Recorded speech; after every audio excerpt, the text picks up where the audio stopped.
Better late than never, eh, Dino475? You sent me a pretty interesting link about a week ago, and it ended up being nothing more than a foreshadowing of events to come. Now, this article was written on October 6th of this year, and it talks about how much Pokemon Go will charge for Pokemon Home transfers. Now, the most interesting bit in this entire article are these sentences right here. Much to the chagrin of fans, transferring Pokemon will have cooldowns. These cooldowns can be shortened, and even removed if players are willing to spend enough Pokecoins. But exactly how much that will cost remains unclear, or does it? However, there are some educated guesses as to how much players should expect to spend on transfers. $10. It costs $10. So what are these con artists trying to pull now? Warning, to people who transfer legendaries, you have to have already caught a legendary to transfer one of the same species from Pokemon Go, which really sucks. The prices they are charging to skip the 7-day wait period are just insane.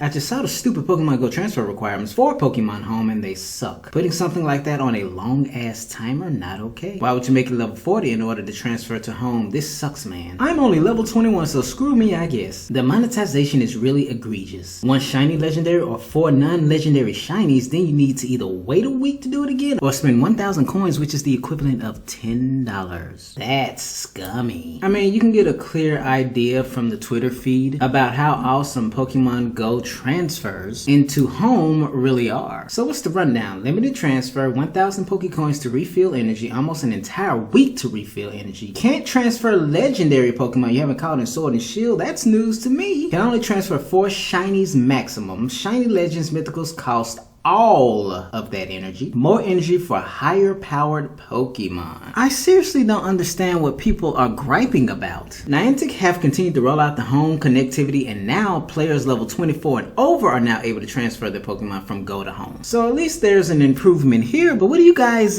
crying about? Nintendo and friends, Niantic specifically here, figured that you all are cool with whatever they give you. Don't you know your criticism is toxic? So why are you complaining about the energy requirements and having to pay real money so you can get around those arbitrary stipulations? If you don't like it, don't play it. Alright guys, let me give you some reasons why you should appreciate this. Don't be an entitled brat. Well, I'll start here. Look at how IVs are handled. Speed is random. Attack and special attack IVs are made up of the Go attack IV multiplied by 2 plus 1. The same applies to the defense, special defense, and HP IVs, which are made up of the Go defense IV as well as the Go HP IV multiplied by 2 plus 1 respectively. Did you all keep up with that? The nature is also random, but at least they keep whatever ball they're caught in Pokemon Go. The abilities are random, but they can only be one of 2, if applicable, standard abilities on that Pokemon. So no hidden abilities, but that's no big deal because the ability patch exists. I'm saying this because look at all of the wonderful incentives you have for transferring Pokemon, like legendary Pokemon, from Pokemon Go all the way over to Sword and Shield. That's of course considering after you get around the paywall of convenience before you're able to transfer those Pokemon. It's all fair, guys, because next year is all about getting excited for the next product. After consuming this one, asking no fucking questions, and readying yourselves to consume that one. Remember how fun it was to transfer Pokemon all the way from the 3rd gen Pokemon games up to Sword and Shield? Remember those stupid,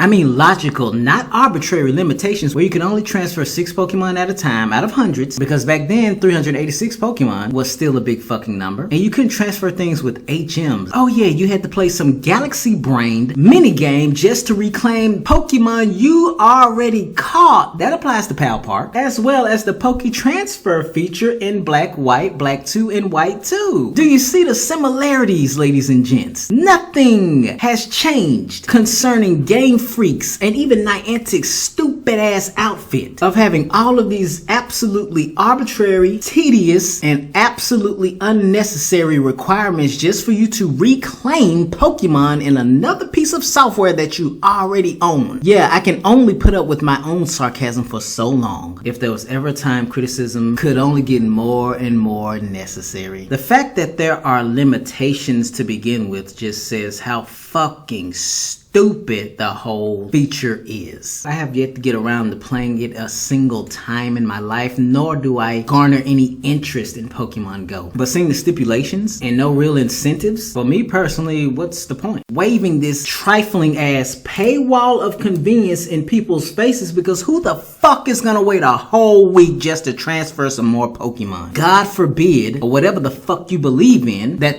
Pokemon is shiny, legendary, and shiny, or whatever the dumbass stipulation is. I mean, that's scummy in and of itself. Hey guys, we know you don't want to wait a whole week, so just give us $10. After all, now let's run them down. You have Sword and Shield for $60 absolutely undeserved dollars, and then there's the DLC for $30 more. Let's look at the entire playbook concerning the 8th gen experience. So you have $90 there so far, right? And yeah, we know you don't need the DLC to transfer any additional Pokemon, even though they clearly marketed the missing Pokemon around the bland ass DLC. Ultimately, outside of Dynamax Adventures, people seem to actually like those, so there's that. Oh, and let's not forget Pokemon Home, because as if people aren't already paying over 3 times the price of Pokemon Bank for Pokemon Home, because ideally, of course, you're gonna want to pay $16 versus the monthly and quarterly fees, because you'd be saving more money that way. And let's not forget the price of Pokemon Bank if you want to transfer Pokemon from that software as well. So yeah, all of that is a nearly $130 expense, minus Nintendo's Switch Online here that you don't necessarily need. But then again, there are online battles, competitions, etc. And now they want you to pay $10 more